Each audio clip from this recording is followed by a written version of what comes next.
Mr. Young and Foreign. Kick to the gut! Kick to the gut. Kick to the gut. Kick to the gut. Kick to the gut. Kick to the gut. Kick to the gut. Kick to the gut. Kick to the gut. Kick to the gut. Kick to the gut. Hey, Kick to the Gut. Kick to the gut. Kick to the Gut podcast. Kick to the gut podcast. Kick to the gut.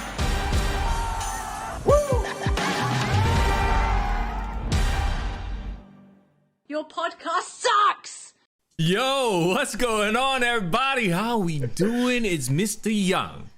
And it's for in the building. Guys, apologies for coming a bit late. We are in the middle of a work training session. And how the hell are we able to watch wrestling at the same time, I bro? know, bro, we are like super multitasking freaking octopi today, okay? And funnily enough, Foreign and I, we are both in the same course. I want to give a big shout out to everybody who's in chat, who's been patiently waiting. Thank you so much. I'm glad that you guys are already talking about Dynamite and all that other stuff. So that's what we aim to do, by the way. It's not just about us talking about wrestling. We want you guys to jump in on the conversation as well. So I'm gonna very quickly say hello to Muhammad Daniel, Muhammad Gaddafi, Rishi, what's up, y'all, Tovakin, via JK, what's up? Oh my goodness, Jason, we are lit today. Edison, what's up, dude?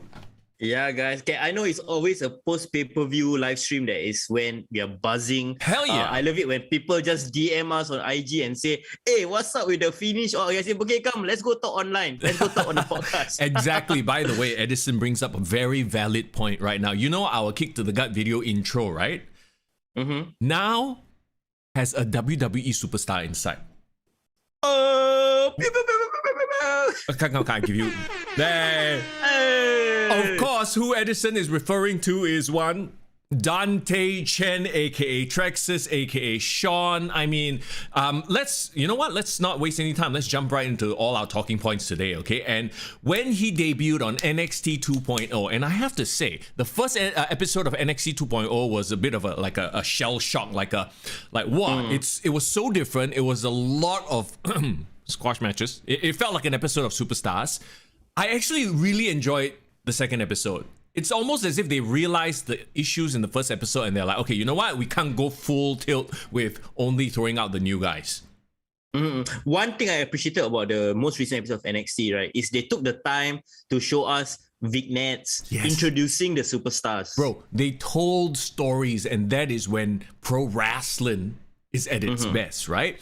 And yes, that moment, I think for all of us growing up, not just in Singapore, but in Southeast Asia, because, you know, I think we all, correct me if I'm wrong, folks in the chat, but we all had that moment growing up when we watched, I don't know who it is, The Rock, Stone Cold. For me, it was the Macho Man, Hulk Hogan, you know, from Hollywood, California, from Toronto, Canada. Never in my wildest dreams would I hear from Singapore. Hey, bro, Nice. I have goosebumps just saying that, you know. Bro, from Singapore, right, it's like parts unknown. No one know where it is. So I'm so happy that finally someone recognizes Singapore on the map. Parts Unknown got a mention on WWE TV before Singapore. Okay, Parts Unknown, Death Valley, all those weird places. But finally, we have been acknowledged. Acknowledge us. Thank you, Dante Chen. You are living each and every one of our dreams.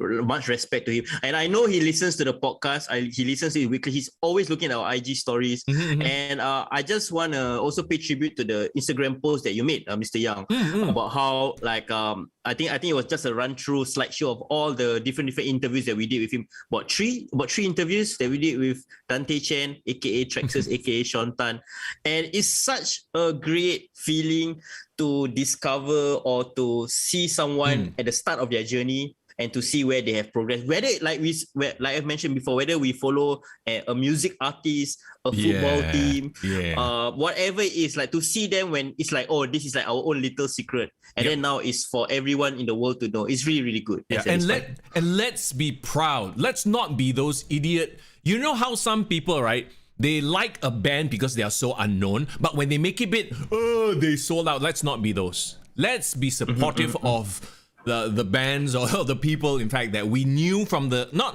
like I didn't know Dante or rather Traxxas from the start, right? I only jumped into local wrestling recently, so I can't even claim that. But you know how some people can be. Let's not do that. Let's be proud. Let's be so damn proud. Like I can't help myself but be proud. And we are so happy to be just a little part of that journey, just to get pieces of that journey and to be able to put it out there as content. So if you want to go back and listen to any of those podcasts, you can check out old episodes in the archives of Kick to the Gut, Spotify, and wherever else you get your great podcasts from.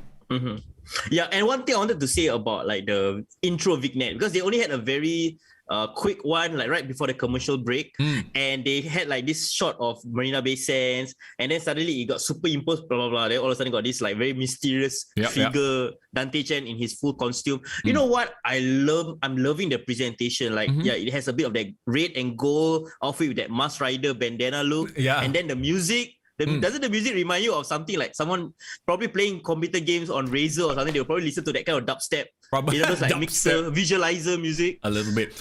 By the way, those watching the YouTube live stream, don't mind me. I'm eating my lunch because, like we mentioned, we're having a very busy day. So we literally just came from our course, right? And here I am freaking having lunch on stream. So there might be a bit of ASMR chewing. No worries, bro. I'm having my Flash coffee. Have you heard of this brand? Very good brand, bro. Just discovered. Flash coffee. Oh my god, I'm talking in my mouth. My girlfriend introed to me. This, bro, is a Nutella shake with oat milk. What? Okay, yeah, that sounds pretty awesome. I'm gonna buy in as well.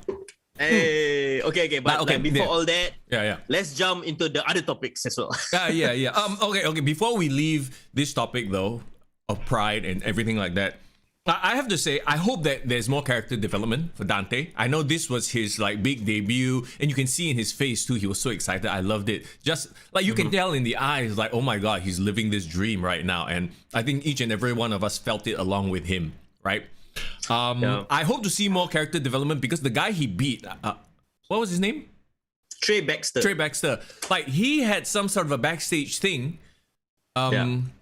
With some chick, he had story development. Yeah, not so much Dante. Like Dante had his moment, ta-da, coming out party. This is Dante. He's from Singapore. And then Beth said, "We have big things for you." I was like, yeah. But yeah, one thing I must say is our boy looks good on the TV tube, bro. I mean, his physique really pops out. And I don't know, maybe it's because he's opposite Trey Baxter, who's kind of like a smaller guy, but he looks like a star already, and that's a great thing. First impression, I think it's good. Yeah, and I think it's quite obvious why they put him in there with Trey Baxter. It's like, okay, we need to portray him as like a star, make him look good, and you know, I mean, it was a short, quick match to show his dominance, and I can't wait to see where they go with that. Now, let's move on, okay? NXT 2.0, by the way, I really enjoy. Oh, talking about 2.0, there was a character named Gacy. I forget his first name, but people are having problems with that already.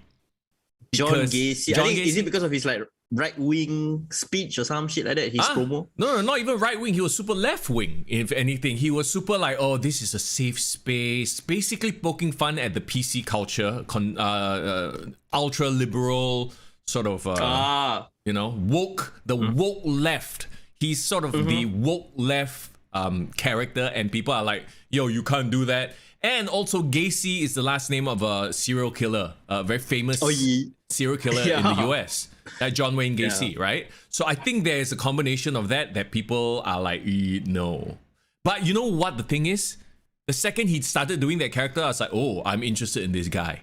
So he's pushing buttons like what all characters should be, right?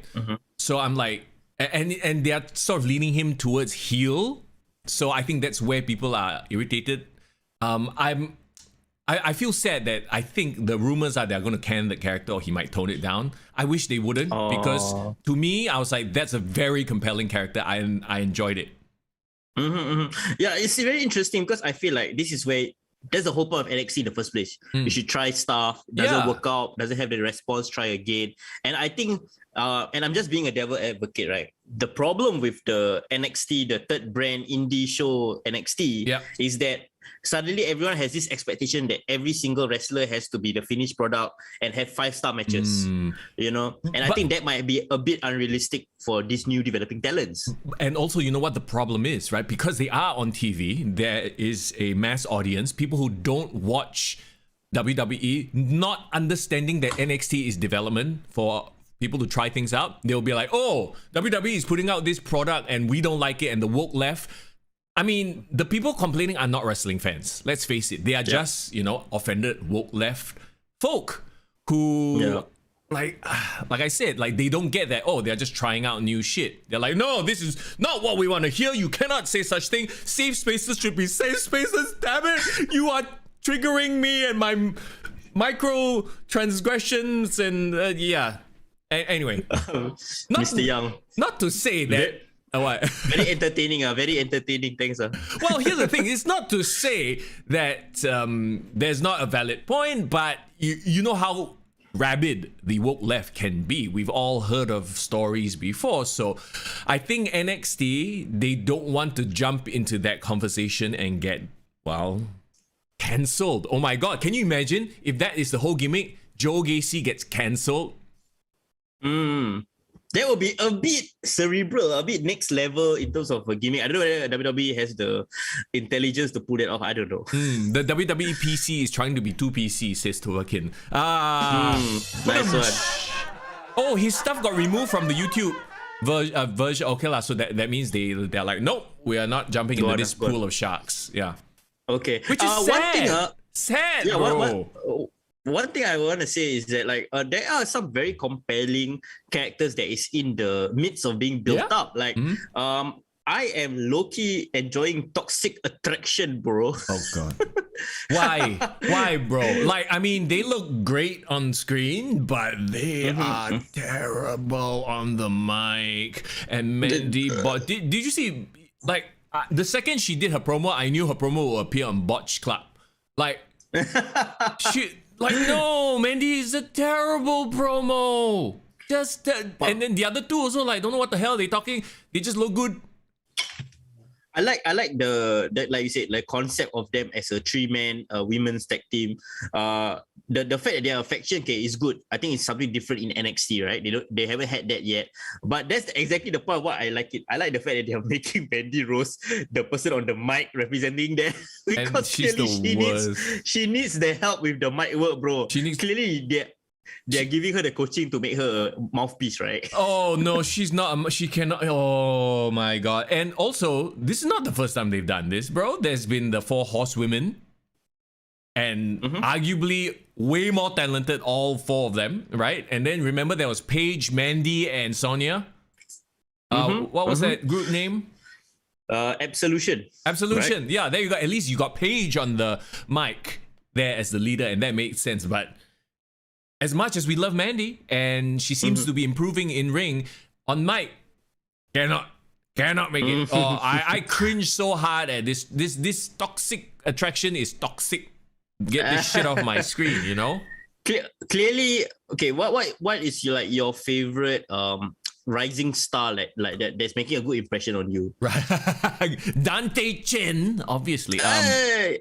Number 4 on trending on YouTube. The last time I checked. Hell yeah. Hey, you know what that means? There's a lot of Singapore support, as in Singapore wrestling fans. And okay, by the way, I'm sorry to bring this back up, but motherfuckers, stop doing this Kurt Tay comparison, okay? Alamak. Okay? Yeah. Like, no. Just no. Like, don't I know a lot of like casuals are making that comparison and right, dropping comments about, oh, Kurt Tay. It's like, no, dude, one guy is like, he needs help, and the other guy actually went and pursued his dreams for real and put in the hard work. Okay, so that is a fucked up comparison. Don't do that. Oh, Rishi says Eva Marie is the biggest rising star right now, by the way. I should have completely ignored that comment. Sorry, Rishi. Irvin says Braun Breaker, aka not Rex Steiner. That is one big problem. His name is the big problem that is stopping him from becoming a star. Bro, we got Braun Breaker, we got Von Wagner, we got like what? Were they passing out names one day and they're like, hey, I take this one first. Like, you know, like all the shit names they were. I mean, Braun Breaker, Von Wagner. Like, what's going on here? I mean, Dante Chen sounds amazing in comparison. So I hope there's a reason why Braun Breaker is chosen. Yeah, but, oh man, it's tough. yeah, that's so that they can freaking copyright that shit, so that you know he can't use his real name, right? Yeah. Oh well, but like I said, Braun Breaker, I think name aside, I think has the biggest potential for sure, and it's clear that you're gonna push him. His freaking singlet look like the logo of NXT, bro, with all the colors.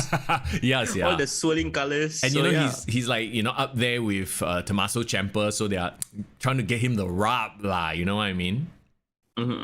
I just hope like the NXT stalwarts, the cornerstones like Ciampa, when Kyle O'Reilly when he returns, Pete Dunne, like I still hope they are major players on the show.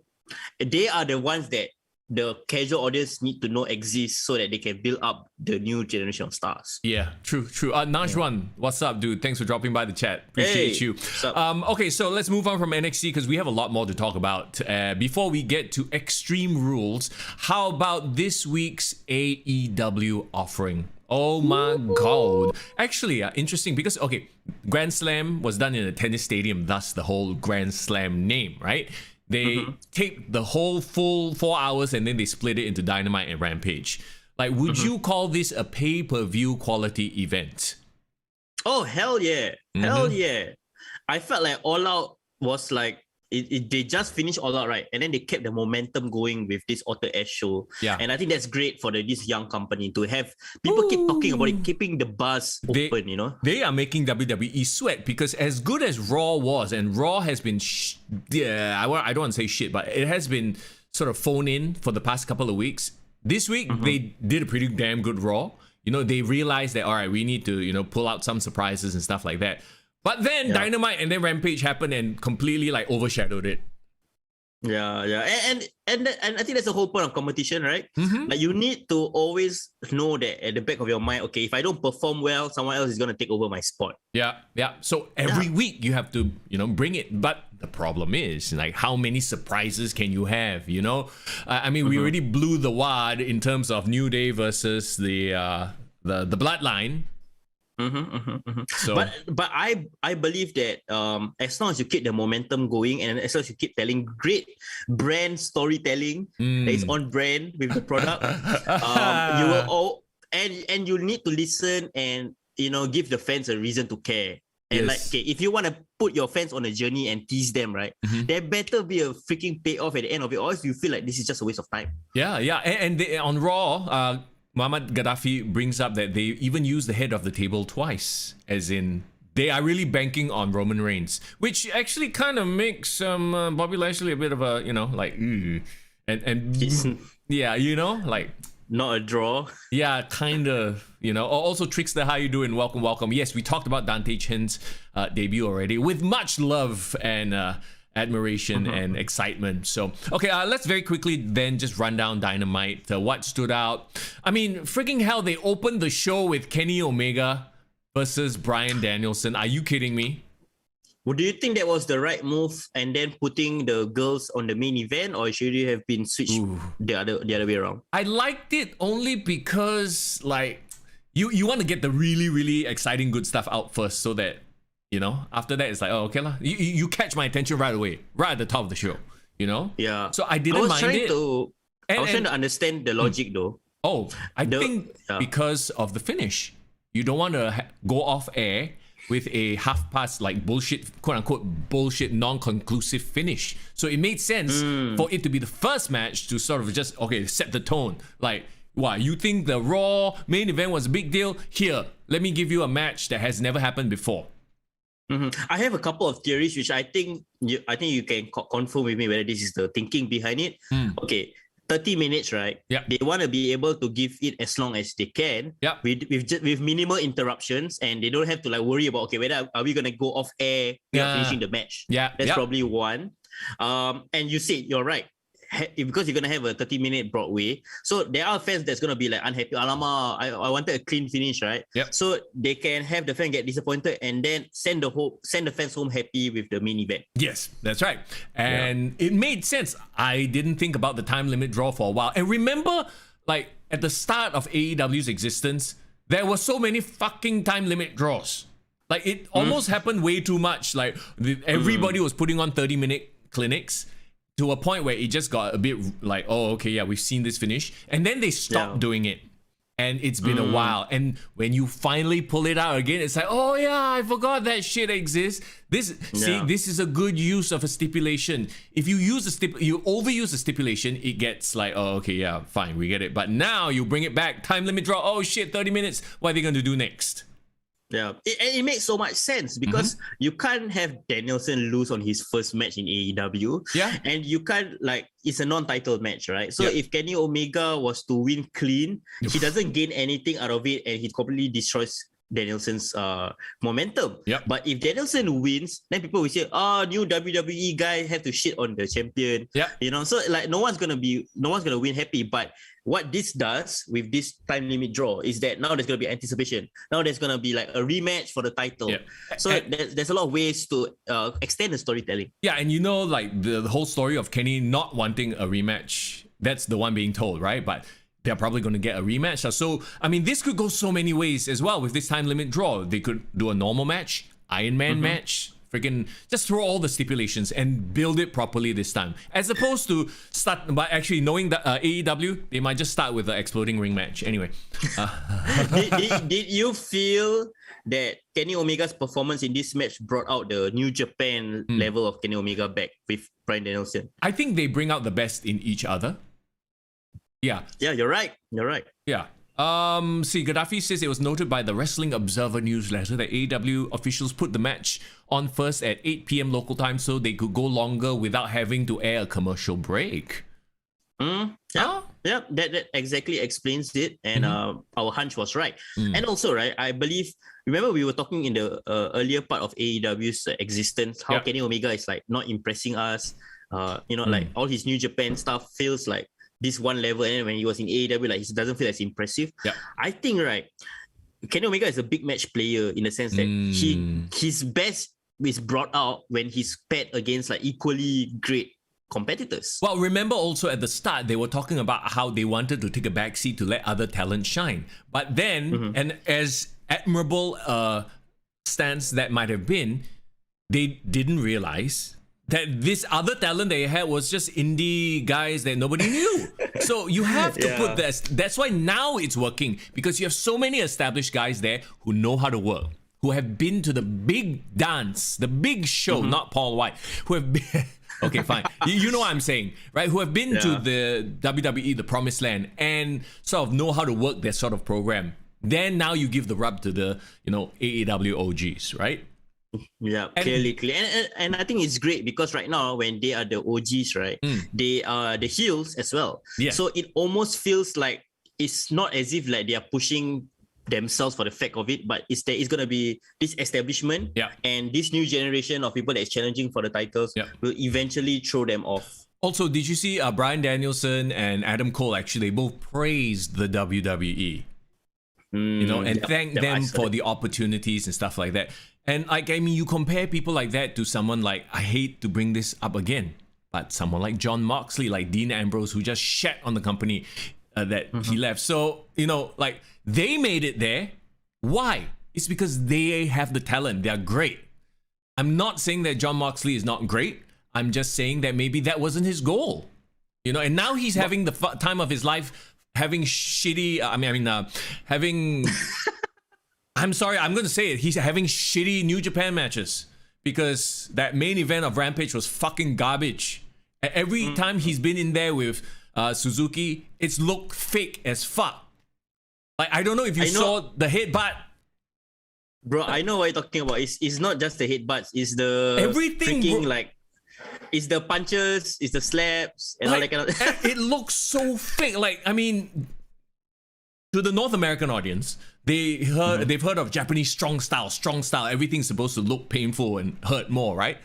And then they pull this shit off on like AEW, and it looks like the fakers faking fake shit fuck. Like you don't like when they always do what the chops, is it? The chops, the forearm to the clavicle bullshit. the forearm to the clavicle, But yeah, the yeah. worst was Moxley's, like they try to headbutt each other, and you know that they're pulling back. And I'm not saying they should really fucking bang heads, but do something else that doesn't look so fake. I headbutt you, you headbutt me, we headbutt each other. Look like they're trying to bow to each other for fuck's sake, and then it looks like they're holding back to it. It just looks fake. At the end of the day, it looks fake. When you say all this, right, I appreciate Bryan Danielson even more. I feel Bryan Danielson is the best example of he lays his shit in like really, really snug. You can tell he's like, holy crap, he's really punching and like kicking Kenny Omega. Yeah. But I feel it's very safe as well. And I think he really is an elite wrestler. All elite. This goes back to this conversation we've had so many times before. Like, there are so few performers now in this generation that are snug and safe. Like your Bret Harts. When Bret Hart threw a punch, it looked painful, but he was probably one of the safest workers out there. You know, Kurt Angle, Eddie Guerrero, Chris Benoit, that crop, they made it believable. They made it believable with intensity. Yeah. Who do you think of at this current era that kind of has that spirit in terms of a wrestler? Wow. I mean, I mentioned Bryan Danielson. I really think that he does have that, or he does encapsulate that kind of style. Yeah. It's hard to point out, yeah, because maybe everyone just wants to work a little bit safer. Maybe. Yeah. I think you got to look at people like in NXT, the Timothy Thatchers. But in AEW, I kind of really enjoy Miro now. Definitely. Yes. Miro just doesn't give a damn. In terms of the other wrestlers, okay, let's talk about the rest of the Dynamite card. Sure. We got MJF beating Brian Pillman. You know, no surprise there. It was okay. It was okay, but it built up Brian Pillman, and I think that's the whole intention of it. That was feud. Yeah, that was the point. Malachi Black defeated Cody Rhodes. Let's talk about this match. Who was getting booed? People are finally showing coming around. Yeah, showing that we don't really feel your bullshit. You're holier than thou bullshit. Do you watch this Amazon Prime series called The Boys? No. You heard of them? Oh, The Boys. Okay, no. Yeah. Okay, but you know of its existence, right? Yes. A lot of people saying that Cody Rhodes' attire and his whole attitude right now reminds them of like the main villain in The Boys called Homelander. Okay. His outfit is like, so Homelander is essentially an evil Superman character who is like, I want to do good, I want to do justice, but I'm going to kill and laser eye people to death to get it. So, and even with the cape and like the overbearing like all-American color scheme, that is really very Homelander. And I think Cody Rhodes like double downing on this type of like, I'm trying to do the best, I'm trying to take care of my people, that kind of shit. That makes him such a great heel. He should totally go down this road. Because he's this delusional guy who thinks he's helping everybody. Actually, he's the biggest prick out there. Like, and I totally get it. But the question is, does he realize that this is where he is? I think at this point he should. But, for many months, I don't think he was there. I think people still were cheering him. And they were like, oh, people buy this Kool-Aid. So I'm glad that the New York... was it New York? Yeah, it was the New York crowd. Yeah. I'm glad that the New York crowd booed him, because it's like a wake-up call. People actually think Malachi Black is cool. Yeah, and I think, I don't know whether he was calling it on the fly, but there was this one part, the distraction by the referee, where he kind of pushed the referee aside, and that led to him losing the match. Or maybe he's already aware, and I think this is like, okay, Malachi Black can now move on from this rivalry, thank God, please. And then essentially turn Cody heel in the process. I think that makes a lot of sense. And also, did you see poor Arn Anderson try to... get around the ring post? He fell off. Wow, poor things. Yeah, I think that one was a botchamania. Oh, that was. And here's the thing, that was supposed to be the setup for the finish. He was supposed to have been involved. That's why he had to get back up, get back on the apron, and they had to buy a bit of time, waste a bit of time. So it's like, ooh, okay, yeah. I don't know. Maybe Cody Rhodes will turn on Arn at some point, because Arn is like that poor uncle who. What better way to turn heel than to beat up Arn Anderson, bro? Yeah, exactly, right? I don't know how many people have already done that, but at least we won't see Malachi Black versus Dustin Rhodes anymore. Jeez, what the hell? Thank God. I think those two were they had no chemistry with each other. Let me chalk it up to that. Speaking of no chemistry, bro. No one gave a shit that Brandy returned. Oh. yeah, she came back and I was like, okay. The first ever interracial couple in the universe, is it? You know that they're gonna debut their reality show next week, right? Which is quite funny. It's like, I know. Then what, is he gonna heal it up? Be like The Miz? I hope so. I hope he's gonna showcase his delusional side on the talk show or on the reality show. No. Play up the character lah. That's the thing. It's already filmed. So it's gonna be his quote unquote heel turn character. Yeah. Oh, apparently Cody versus Malachi Black is still on. There's a tag team match. Oh boy. Okay, maybe that's where he turns on lah. Maybe. Yeah. Maybe. Yeah. There you go. I mean, but it's just us nitpicking. It's still, just to see Malachi Black go over decently strong. I enjoy it. I'm so happy for Malachi Black because I think he is reaching his potential in AEW, bro. Like everything about him. Like I am so in love with his entrance, the way he presents himself, and just the ability for him to tell his stories in his own way. Yep. Yeah, I definitely will find his audience over there lah. And that's, the best thing that could happen to him, actually, having been fired from the WWE. Now he actually gets to express his creativity in a place that will allow it. Can I give you a very random trivia that I found out about his entrance theme song, right? So you hear like this, like screaming and howling like some person that is in hell. Yeah. The theme song is actually by a Dutch heavy metal band, and the lyrics that they were screaming is actually in Dutch. Okay. That's why I couldn't make out like what the hell they're screaming, because it's not in English. Right. Yeah. So I think that's pretty dope. He's using a lot of his nationality, but in a way that's very subtle. Okay. Gaddafi corrected himself, says it's Dante and Seidel versus Cody and John. So wow, such a nobody cares match. Okay, very good. Not Dante Chen, Dante Martin, right? Yeah, sure. Sting and Darby Allin defeated FTR. There you go. Okay, so I want to ask a question. Who did FTR piss off in AEW? Because it seems like Young Bucks lah, clearly. Yeah, like they came in with this whole like, oh my god, FTR versus Young Bucks, old school versus new school. This is going to be the feud of the century in terms of the tag team division. They had one match. FTR sucked, and I don't think they've won anything of note ever since. Well, what's they going to do? Because if the Revival left WWE to have their freedom in AEW, and they're not getting their ability to be themselves in AEW, where else are they going to go? NWA?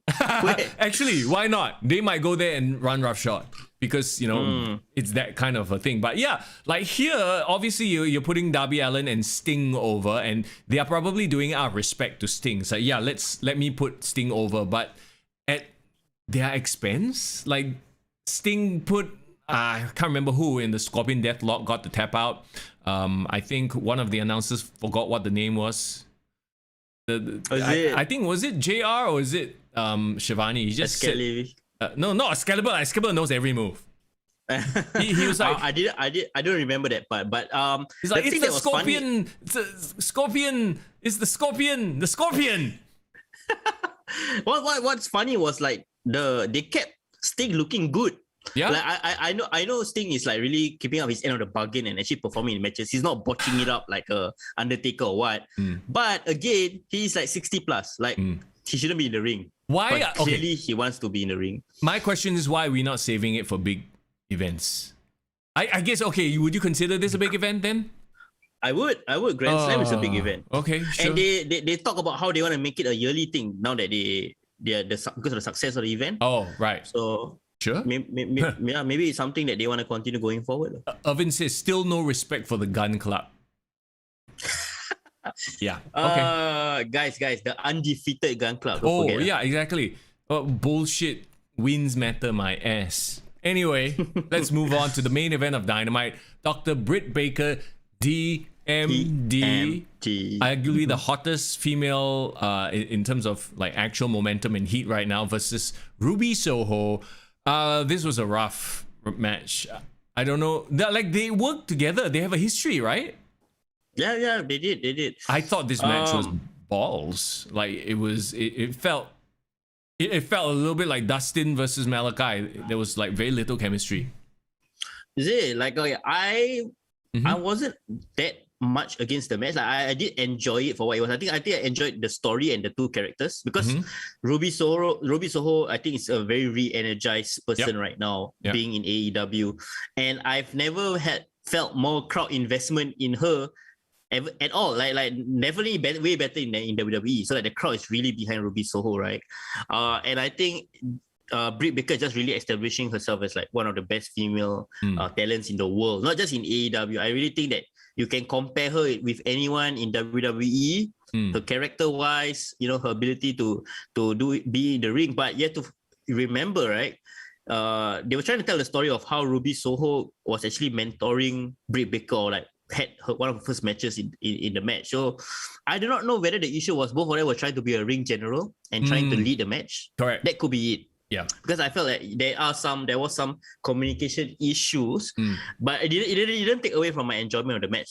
Really? Okay. I mean, I didn't think it was a bad match. I just didn't think it was a great match. It was just a match, especially when you started off the night with Kenny Omega versus Daniel Bryan. Everything else is going to pale in comparison, you know? Of course, bro. Of course. Like, you had the match of the year, right? You can't compare. Right. But I really appreciate AEW in trying to make the women's title a world title.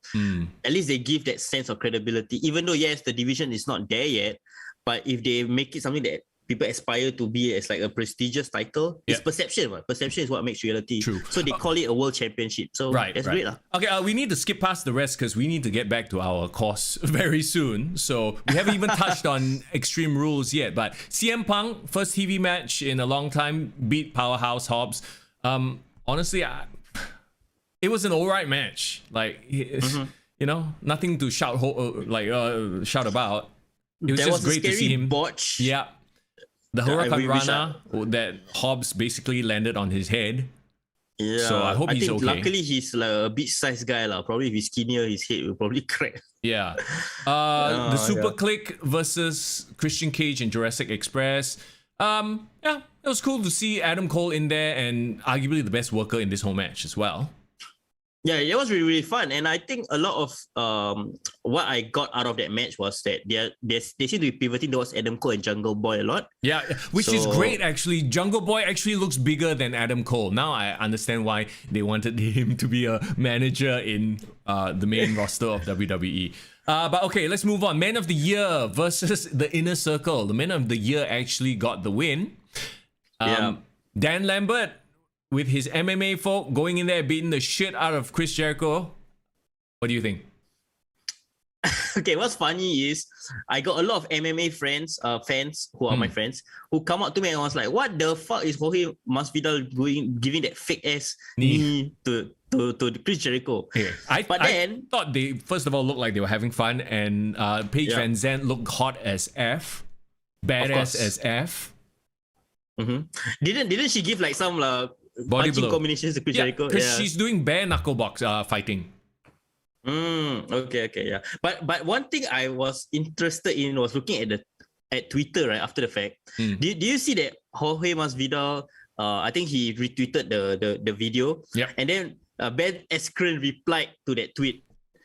Because Ben Askren was the one that kena knocked out by the initial the knee, right? And then he said like, "Somebody pay me royalties, bitches." Oh my god. Stop it, like you got knocked out. Don't talk so much, okay? Dr. Doom, welcome to the chat. How you doing, man? We're just going through AEW stuff from this week, and we will get to Extreme Rules, okay? Irvin says he thinks that WWE does celeb stuff way better. I actually agree with that 100%. I think right now AEW is sort of like, if WWE is way too scripted, well, there's a point to that. They do it to make everybody look good, right? In this case, I feel like they're just AEW just okay lah. Whatever you want to do lah, just go and have fun. So that could be a problem for non-performance. Yes, like, but like this whole people. Dan Lambert stuff has been like one of my favorite things lah. He's freaking annoying. I love it. Lucha Bros and Santana and Ortiz versus Hardy Family Office. Let's move on, because it was a typical Lucha Bros match. It was just too much flippity floppy. But they were doing well in New York. I think they had a lot of crowd support. Penelope Ford defeated Anna Jay. Okay, great. And then the main event, I already talked about how I can't stand this whole Jon Moxley. Eddie. Okay, the best part of this was Eddie Kingston trying to rip off his singlet and then looking like fucking Andre the Giant.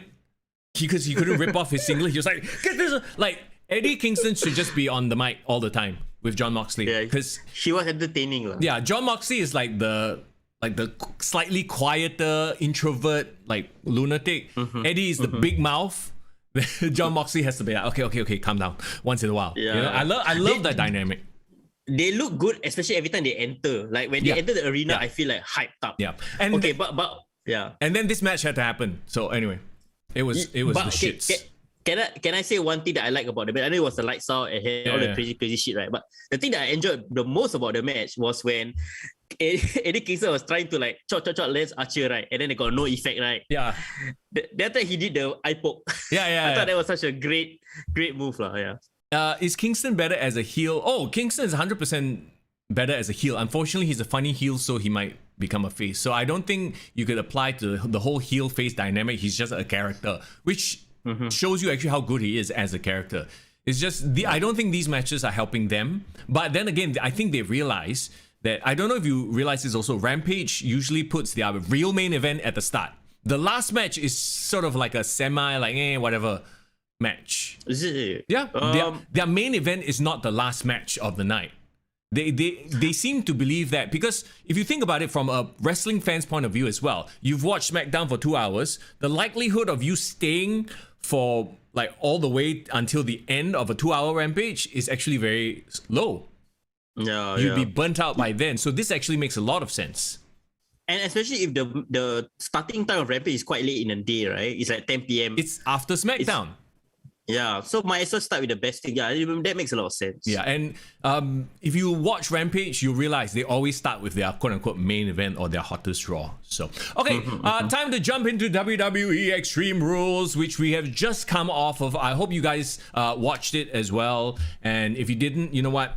I think it's worth going back to watch just for the matches. Storyline-wise, maybe a bit, but let's jump into it. Okay, Liv Morgan beats Carmella. Nobody cares. On the pre-show too. Move on. Yes. On the pre-show, poor thing, huh? New Day versus Bobby Lashley, AJ Styles, and Omos. I mean, we have 5 veterans and 1 green giant. I wonder if with the ending, okay, Big E gets the win after the miscommunication between Lashley and Styles, right? Are we working towards Lashley versus Styles? Well, I don't know whether that's gonna happen directly after this, because they announced, right? Raw tomorrow is gonna be Lashley and Big E being challenging for the title, and that's gonna start off Raw. So I like that they got that out of the way and announced it beforehand. Do you realize what they're doing? They are playing this AEW game almost. They're like, okay, you want to put on your hottest match first? We also do it. You know, it's to get people interested and hooked right off the bat. And it's great to see WWE responding in we can put on, because we've always known that they can do this. You know, one thing that is funny about the commentary though, because at the end of the match, obviously New Day won, right? And then they talk about they were hyping up the draft next week, or starting this Friday. Actually, they were saying that could this be the last time we see the New Day together? Then I'm like, didn't this just happen last year? Yeah, they already broke up. They broke up, and then now the Big E, the WWE champion, they're back on the same show. So are they going to separate them again? So I thought that was very funny, because they're completely no selling the fact that they really did this whole angle last week. Bobby Lashley said chicken shit. Ooh. Okay, like AEW is overdoing it with the shit, dipshit, Carney piece of shit, you chicken shit, and then now WWE is okay, fine, you go and do one shit can already. So that our PG audience doesn't get too offended. I think that's quite sad. But anyway, Street Profits versus the Usos. I mean, look, we've seen the Usos work very well with athletic teams like the New Day before. So it's no surprise that these two teams did well. It was a great match. Yeah, they worked really a very good match. The Usos retained.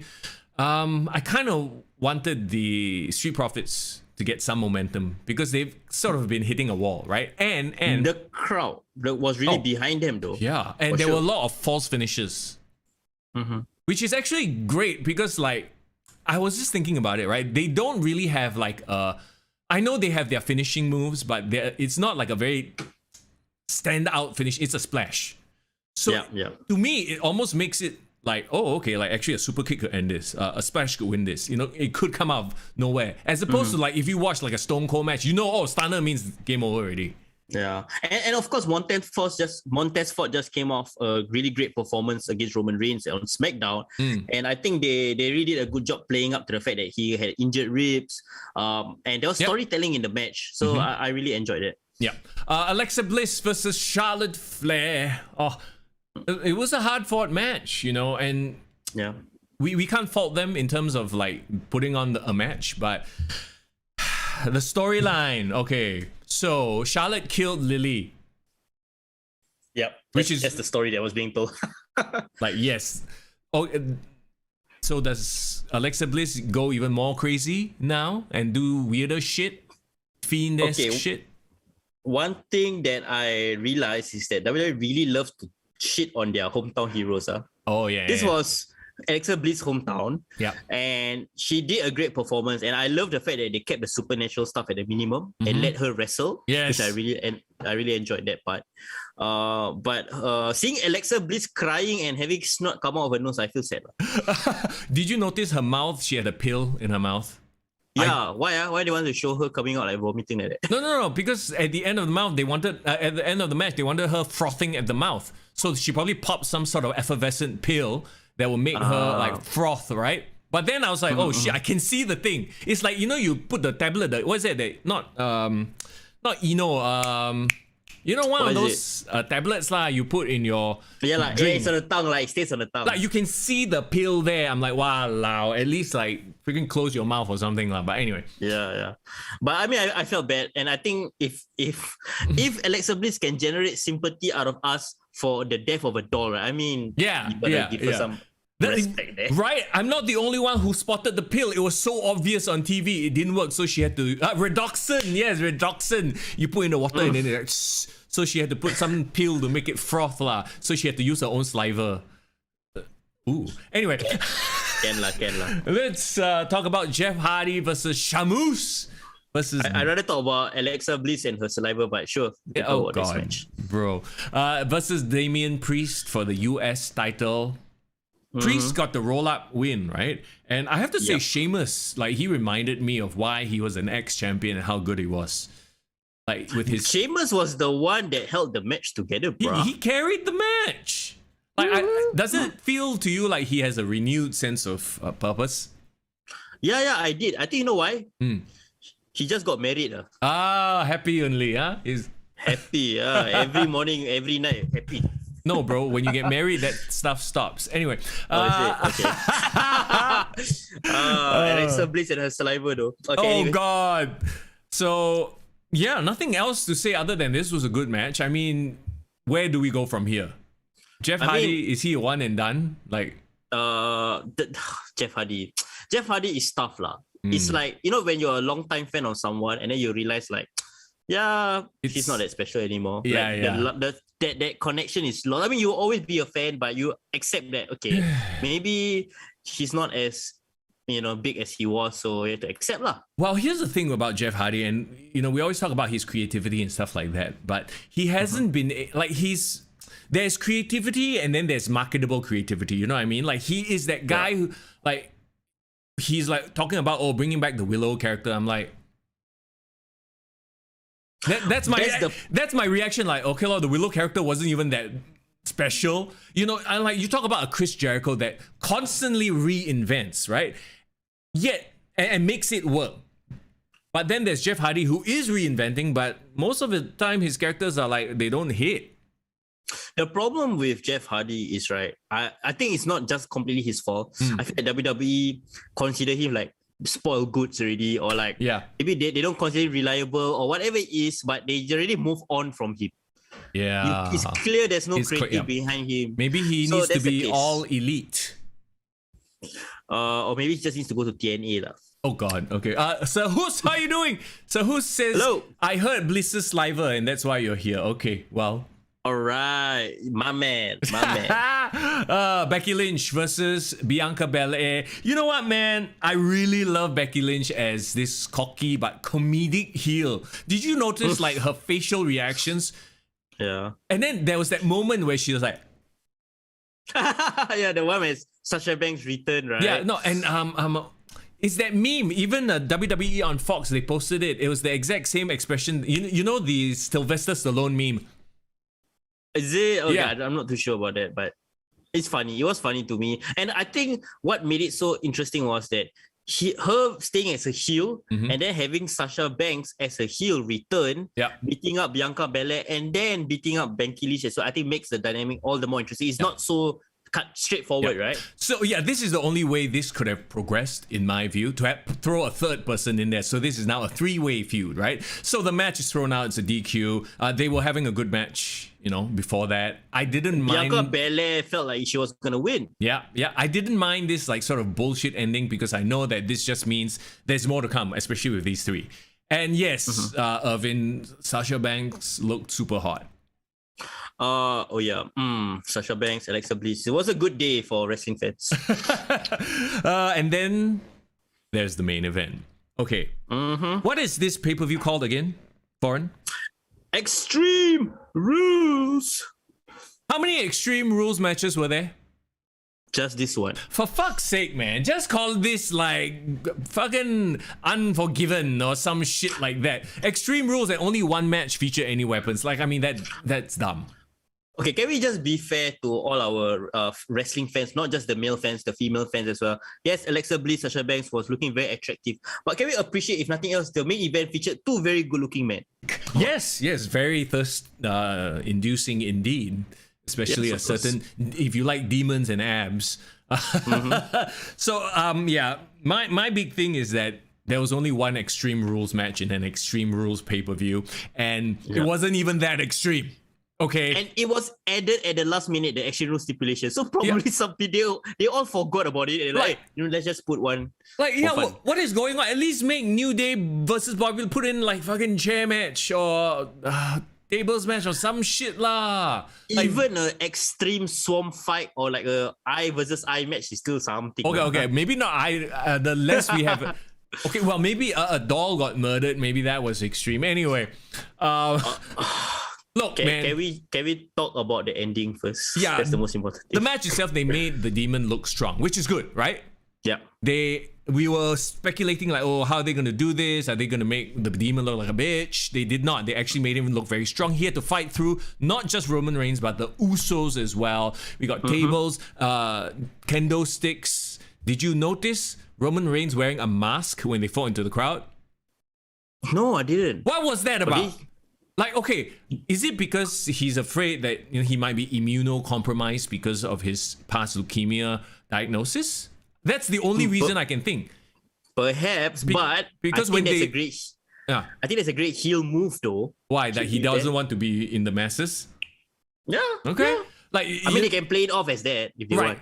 No, but like it just felt very weird. I missed the moment where he maybe put it on, but he spears Finn Balor through the barricade, and then they start brawling. And then, like, I think I looked away, and then I looked back. All of a sudden, he has a mask on as they fight all the way to the pre-show booth area. I'm like, what? When did he find a mask to put on? I didn't realize that he was wearing a mask until like halfway through it. Because I think I was just like watching it, but not really focusing. But one thing that caught my attention was, that made me laugh lah. Remember there was this one part where Roman Reigns pull out a candlestick. He wanted to beat up the Finn, and then the demon pull out like a whole bunch. Like, oh, you want one candlestick? I give you 5 candlesticks. Yes, that one was funny lah. That one was very, very funny. That was comedic, yeah.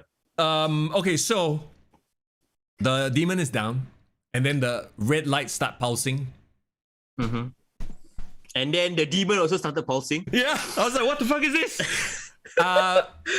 Does this take away your belief? I mean, not belief, but like, does it make it a little bit hokey? Bro, it's fucking hokey, bro. And then you know what's the worst part? The worst part was like, not only was he convulsing, he had his body to the ground, so it looked like he was humping the ground. And then, okay, he finally re-emerges. The red lights have brought him back to life, and then he ascends he gets Roman Reigns down. He ascends the top rope. He's about to deliver the coup de grace. And then And then the top rope breaks and he falls, crotches himself. Roman Reigns hits the spear. 1, 2, 3. Irvin says, and I think this is a great explanation as to what happened. The match was so extreme, God came in and broke the ropes. I do not know which one is the more confusing finish. This or when Stone Cold was trying to reach for the briefcase and the briefcase was unknowingly brought up. Remember that one pay-per-view? Okay, no, see, that one you can explain somebody's shenanigansing. They are backstage pulling up the briefcase. That one you can explain storyline-wise. This one, I don't know what. You're going to show footage of Paul Heyman frigging like unwinding the top turnbuckle? Actually, if they did that on Raw, I'd be like, yes, well done. Because, you know, that could be yeah. That's the only way. Like, they have to make it seem like the rope break was on purpose caused by somebody. Yeah. Was trying to protect Roman Reigns. It cannot be like, oh, accident or what. Yeah. That doesn't make sense. Unless they're trying to paint this whole he got lucky and the demon should have won to keep the... But it's like, it's a cop-out. It feels cheap, doesn't it? It's a cop-out. I would rather have an explanation like, you see Paul, like fan footage. They could even go this whole like, you know, like fan footage shows Paul Heyman freaking like unwinding the top turnbuckle. But the thing is, like, will the fans be patient enough to know what really happened? Are they willing to wait until SmackDown to find out? Because I tell you, this finish turned off a lot of fans. People were texting me and saying that it's some hokey bullshit 1980s WWE finish. I mean, there was this shit to start with, and then the rope breaking. Okay, what is worse, this ending or the 2019 Hell in a Cell between Seth Rollins and The Fiend? Seth Rollins versus The Fiend Hell in a Cell, because they DQ'd or they ended the match in a Hell in a Cell. You know, like that made no sense. Whereas this, like, you can argue, you can go many ways with this. Like, I don't hate it. I think it's lazy storytelling if they go ahead and say, oh, it was just an accident. You know? No, I hope they better not say that it's an accident, because I think that will just turn people off even more. But you know, on the subject of that Hell in a Cell match, cheap plug for people to check out the Broken Skull sessions with Seth Rollins. Seth Rollins actually talks to Stone Cold about that particular match and how after the match he almost came to blows with Mr. McMahon. No shit, really? Wow. Okay. Yeah, we gotta watch that. Okay, quick one, because Seth Rollins and The Fiend. Wait, don't spoil it. Don't spoil it. I want to go watch it myself. I'm not going to spoil it, but I'm just saying that they had one way that they wanted to go with the match. So the match that happened wasn't what they wanted to do. Just leave it at that. Okay. Explains a lot, actually. So there you go. That's Extreme Rules. You know what? From a wrestling standpoint, a pro wrestling standpoint, I would give it a solid 7.5, 8 out of 10. But from a sports entertainment sort of a storyline perspective, I would like minus the score a bit, because a lot of it was like, what? Okay. The matches were really good. Like, if you look at the matches itself, like every single match caught my attention and got me invested. Even Charlotte Flair and Alexa Bliss, the match was good. So can we safely say that right now WWE's writing and booking is letting them down, and not the talent? Because we know that the talent is talented. They're good workers, right? They're all. You don't get to Raw and SmackDown without being good workers. Hasn't that been the problem all these years? Like, True. Like WWE, even like a few years ago, had the most stacked talent roster in the world. Even I think now, I still think the talent roster is slightly better than AEW, even with all their new signings. Yeah, sure. In terms of young potential and ability to draw star power.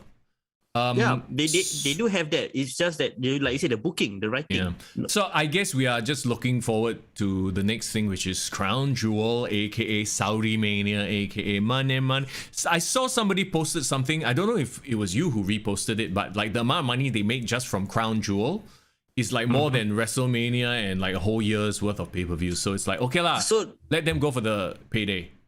The 5 Crown Jewels or Saudi events that they have done has generated more profit for them and revenue than all the WrestleManias combined. Yep.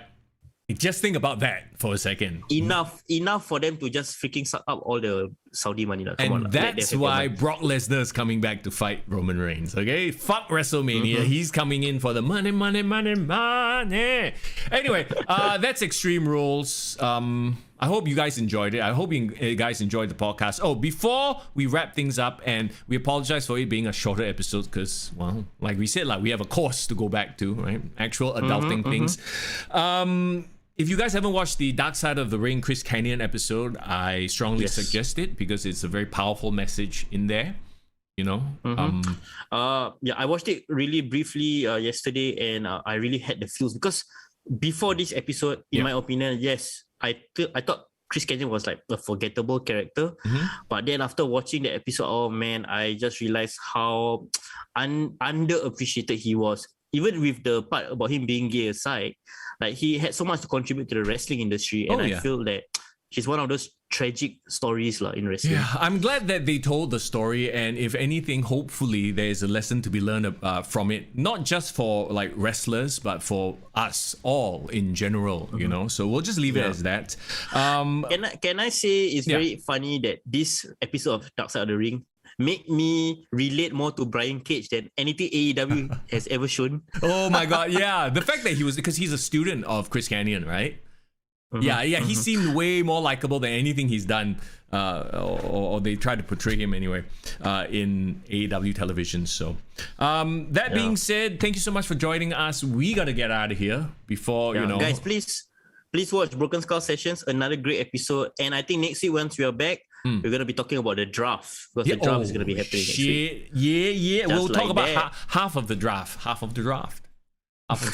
Maybe we should do actually, maybe next week's podcast we should do on Tuesday, after both parts of the draft are over. What do you think? Yeah. We'll do a poll. Do a poll. As always, stick to our social media so that we can update you on everything. Instagram, Kick to the Gut. Facebook. If you haven't already, please drop us a like on this video. Do us a favor on the live stream. And if you missed any of it, you can always go back and watch it on demand or listen to the podcast while you're driving, while you're getting your workout on at the gym. Kick to the Gut on Spotify, Apple Podcasts, and everywhere else you can get your podcasts. I kind of feel bad that we have to kind of leave our listeners and the people in chat hanging. No worries. This feels like a very, very short episode, but I hope you guys stay for next week, and we're gonna be back. We're gonna talk as long as you want. Bro, next week is gonna be all about the draft. I can't wait, and maybe we'll even talk about draft memories and stuff like that. But for right now, though, we are gonna go get educated. You have a great Monday ahead, and for those of you who watch my Twitch stream, I'll see you tonight to play games. I'm freaking going all day, bro. All day, from morning show to night. Wow, no stopping. The hustle is real. Can we just say that Mr. Young is extreme? Extreme! Until the top turnbuckle breaks and I fall on my crotch. Perfect way to end. Tubbs, we're just wrapping up. Thanks for joining the chat. Okay, we're gonna get out of here. It's Mr. Young. And it's for In the Building. You. Enjoy your week.